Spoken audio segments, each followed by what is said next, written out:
Hey, what's up guys? Welcome back to another Terraria video. Today, instead of doing a tutorial, I'm actually going to be doing a world tour of my not even close to finished world, but I thought I should share what I have so far. On this character, I actually have over almost 200 hours now on it, a single character, which is a lot. So yeah, let's just get into the world tour. So first, I thought I should just show you the map, and a disclaimer before this video starts. I just want to say that a lot of the farm designs I have in my world were inspired or built by other YouTubers. So unless I take credit for a farm that its original design, it was probably built by someone other. So yeah, shout out to all those other YouTubers who helped me build these. So anyways, we're gonna go over a map tour here quick. So the first location we have is my main house. We're going to go in-depth locations, but for now I'm just going to go kind of vague here. So we have our main house with NPCs, some little plant farm here, maybe not little, big plant farm. Here we have 4 of these around our world. These are the pillar farms I've made. I'll do a tutorial on those later, but there's 4 of those. Then over here we have my ocean key farm and AFK Platinum Farm. Down here, we have an AFK Lizard Farm. We had some other jungle farm in here eventually. Up here, we have my automatic tree farm, which I'll show. We have a lot of large random boxes around, as you can see with these little other smaller boxes inside. Those are for semi-AFK farms that I use just to get specific items and biomes. I have a few of those lying around. We have a Moonlord farm here, an AFK one. And we also, this is one of my only original designs, we have an original dungeon farm design. That's really it for the map. Now let's actually go and see what's in the rest of my world. So the first location we're going to do, obviously, is my house. So as you can see here, we have a little pressure plate door, and as you walk in, this is temporary right now until I build the actual room, but this is where I'm going to store all my trophies. Then as you walk in above here, we have my crafting room, where I have most of the crafting stations available in the game. Right here, if you've watched any of my tutorials, you'll know this is where I like to test out a lot of my weapons on these target dummies. Down here, we have a statue place where I collect statues. I'll wire them up to this little thing here. See, it's pretty crazy. Whoa, hold on. It's pretty crazy when I flick that switch because all those mobs spawn and everything. It's kind of fun just to mess around with that. Down here in the room I'm currently in, this is like, it was supposed to be a statue farm, and those statues were supposed to be in here, but I just ended up making a little open room. Right now I have my golem altar in here, so I'm kind of deciding still what to make in here. Above here we have my banners, where I place all of my banners. You can see I have a lot of banners that I have. Here is my really unfinished long chest run. It goes all the way down here. Pretty far down, and then this is the edge of my pillar farm. Above here we have a plant farm. We can see we have the most, what are that, silver something. So yeah, our chests are even painted and organized. We have a lot of stuff in here, materials. Like, I mean, look at all these banners. I don't know what to do with these banners. Souls too, a lot of from my soul farm. Anyways, going up here, we have, this is kind of funny. In these little plaques, I bet you might have been wondering why I have copper tools. These were actually my original copper tools I got when I started the world, so I thought I should just put those in there as kind of a, you know, a little memorial for them.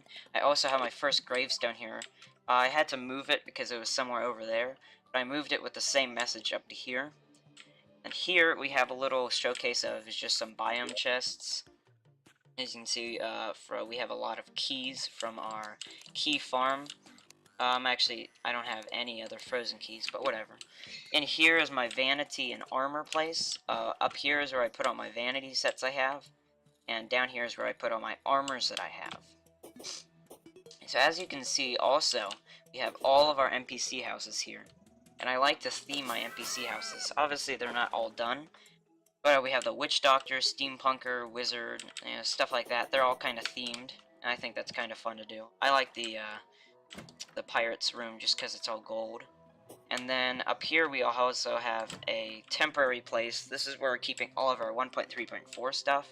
We have a full chest of items here I've been farming out. If you want to watch tutorials on that, I have a lot of those on my channel. So that's really it for my NPC houses. I will go down though, down here and show you. I do have one more NPC house down here. So down here, for the truffle, because he needs to be in a mushroom biome, I made this little mushroom area for him to live in. This right here is a bait farm. This is not my idea, this is another design, but basically you wear flower boots, you put a yo-yo here, and you just break infinite grass, and the mobs fall down there. It's pretty fun. Right here we have our elevator. Goes straight down to my wall of flesh platform. So right now, I'm gonna get a quick cut in here, and I'm gonna show off my Moonlord farm, because I'm sure a lot of you want to see that. Alright, so I've arrived at my Moonlord farm. Well, this is really a pillar farm, not a Moonlord farm. But these pillar farms, as you can see on the map, they stretch a long, flat surface of lava, and trust me, these took forever to make, getting all this lava, and especially clearing out the land. So basically, I made it so no matter where the pillars spawn, they will always spawn somewhere in here, and you will be in it right here. So I've made it so when the pillars spawn, you stand up here in this little box. We have a lot of, you know, effects and stuff. I'm going to add banners, so that you have banner effects as well. And you can tell, mobs do spawn down there. And then I have this little 1-second timer up here that turns on those traps. I need more traps. I mean, this farm's definitely not complete, but I mean, you know, it's functional. So anyways, we have teleporters all across the world here. See, we have teleporters to all of them. Then we also have teleporters to the dungeon. Now this one, okay, I don't have anything on. But this one here, we teleport to. This is the infinite armor stand, or dummy glitch, I guess, with the slimy saddle. So you're basically invincible. For this one, you just put your Stardust Dragon out with your Stardust armor and sit here and kill the cultists, then you can teleport to anywhere you want. So we're not going to start that because I don't want to deal with that. Here's my Moonlord farm. This design is not mine. I got it from another YouTuber. I'll try and link him in the description if I remember. But basically, this just allows you to teleport around these boxes for Moonlord, and you can do it pretty much AFK. Alright, I have arrived in my dungeon farm. Now this design is actually an original design that I came up with by myself, so I guess that's kind of cool. But anyways, as you can see, we have this huge room down here, dug out in the dungeon, with all the different backgrounds. And that allows all the mobs to spawn. It's pretty open. There's nowhere really the mobs can get stuck at. Then you can see we have a lot of these conveyor belts. These are not for the mobs, but for the items. So as you can see, we have this 1-second timer here. This turns on the traps on this side. And this one turns on the traps for this side. And basically you sit there with the infinite slimy saddle. We have some banners here for the mobs. You sit here, so you're infinite, you can't die. And then all of the mobs die from these traps, and the items just come into you. There are some parts of this that are hard, obviously, with the casters that might teleport in here. That's why I have these dart traps in here, because they won't really teleport up there. Also, that's why I have the dart traps there, in case they teleport up there. Some items, like that rocket launcher, do get stuck. I mean, it's not completely, you know, foolproof, but I think it's kind of cool that I made it myself. Pretty original. And then this little jungle place down here, if you were wondering, kind of a failed attempt at getting jungle keys while I'm farming the dungeon. But yeah, that's really it for this one. I thought I would cut back into my house just to show you my teleporter room as we go to the next location. So we're going to go to the Ocean Key and Money Farm right now. Here it is. It's like a lot of YouTubers have done tutorials on this one. I got this one from Happy Days, so thank you for that. This basically just farms a lot of money with the slime staff and keys with all the different biomes. Here's some of the banners you can expect to get. Here's just an entire chest full of yo-yos I get. I mean, you can sell them for a decent amount of money. And here's some more items, a lot of gel and glow sticks, more yo-yos, and all the pirate maps you could ever want you get from this. So we're going to go back here. And now we're going to go to our power cell and dev set farm. Now the reason it's called a dev set farm is because from the mechanical bosses and like hard mode bosses treasure bags, you actually have the chance of getting a developer set, and I think Golem is the easiest. So this farm is not mine. It was inspired by another farm. The design is original, but it was inspired by another farm I saw. So basically, there's teleporters set at the bottom here, and these lizards are transported up here, and you get the lizard power cells and all the other items that come from the lizards. And basically, this just allows you to get a lot of golem summoners, so you can farm golem really easy and try and get those lizard power cells. It also is a good source of money. This right here is hooked up to dart traps that are on some of these in case mimics spawn, so then it starts the mimic to go, so they get teleported down. And that's really it for this farm though.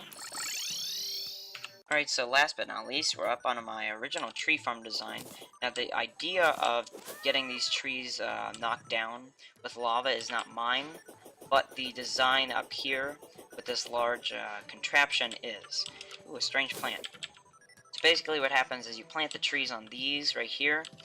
It saves one grass block after the lava is taken out. I do have to refill some of this right now. But basically, it just, when the lava goes under this, it gets rid of the grass, sorry, and gets rid of the trees at the same time. I'm working on how to automate getting the wood over to me. But one of these switches, this one, as you can see, releases the lava. And it goes down. And then I was trying to find a way to get all of the lava from everywhere into one set spot. As you can see here, is a 1-second timer. This 1-second timer is hooked up to these pumps, which then pumps all of the lava from everywhere else onto this little circle thing. And then when you're done, you come down with your buckets or whatnot, and you just collect the lava that's filled up. I'm planning to make this a lot bigger, so that's why the circle is this big. But yeah, that's it for this one. But yeah, guys, that's basically it for this video. I'm just going to show you some of the things I have in these chests. I've had this world for a long time now, so everything I have in here is legit, 100%. Never cheated an item in, so that's kind of fun. But yeah, guys, that's really it for this. I just wanted to show you my world and what I've accomplished in over about 200 hours now. If you were wondering, I've played almost 2,000 hours now in Terraria, which is insane. It's way too much, honestly. I realize I have an issue. I'm totally addicted to Terraria because it's an amazing game, and I honestly think everyone should play it. Yeah, anyways, guys, that's it for this video. If you liked it, subscribe. I do a lot of Terraria content on my channel, and I will see you in the next one.